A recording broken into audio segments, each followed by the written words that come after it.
A beautiful day sa buong world. Ito si G Sharma bringing you the 411 para everyone alam na this.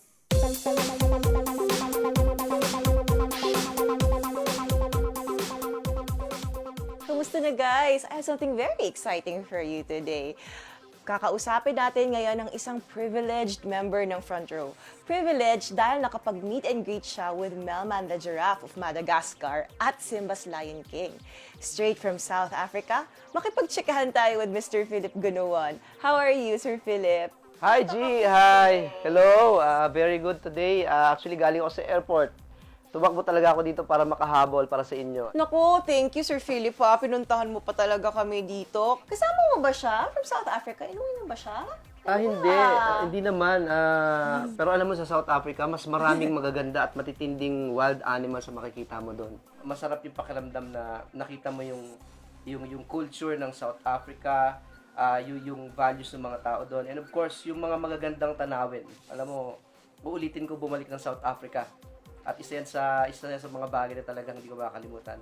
Philip, bakit naman kayo napunta sa South Africa? Nagbabalak ba kayo na mag-open ng Front Row distribution office dito? Yung Front Row kasi, alam mo, pagdating sa mga tour incentives, napaka-generous niyan. Si Front Row is nagbibigay siya ng mga tour incentives sa mga member niya na nami-meet yung tinatawag na sales target namin for a promo period. Siyempre, ang Front Row din naman nakapag-launch na naman tayo sa Abu Dhabi, sa Dubai, saka tayo sa Singapore, and hopefully soon na makapagtayo tayo ng Front Row South Africa. Hindi malayo mangyari yan, G.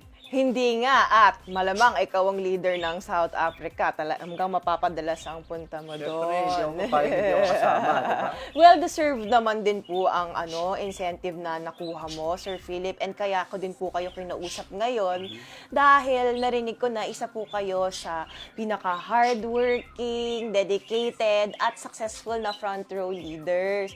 Ngayon gusto ko naman po malaman kung ano po mga experience mo dito. Ano po ba na nag-motivate sa inyo para galingan po ito lalo? Sa totoo lang, G, alam mo, ang front row kasi, sabi nga, it's not my cup of tea. Bago ako nag-front row, galing ako sa ABS-CBN. I started sa TV production. Since ako nga yung naatasan maging breadwinner ng family ko, so sinusuportan ko yung kapatid ko, nag-aaral siya, may parents, lahat ng bill sa bahay, so lahat ako sumasagot. Medyo hindi sapat yung kinikita natin. And then, noong 2009, nagkaroon ako ng opportunity na makapagtrabaho naman sa abroad. Napunta ako sa Spain. Ang dating medyo mas mahirap kasi number one, nahiwalay ako sa family ko, and yung homesick mahirap labanan. Pero sabi ko nga, kailangan kong gawin dahil may umaasa sa akin. One day dumating ang front row. Pag-uwi ko dito noong 2010, tiningnan ko yung front row. So, nung una medyo nagdadalawang isip ako kasi nga sabi ko, wala akong background sa sales kasi broadcast major eh. Naniniwala ako na lahat ng bagay pwedeng aralin. So, inaral ko yung business, inaral ko yung front row, nakinig ako sa mga mentors kasi alam mo naman yung mentoring ng front row sobrang tindi. So, nakinig ako sa kanila, ginaya ko lang yung mga taong kumikita at naging successful sa front row.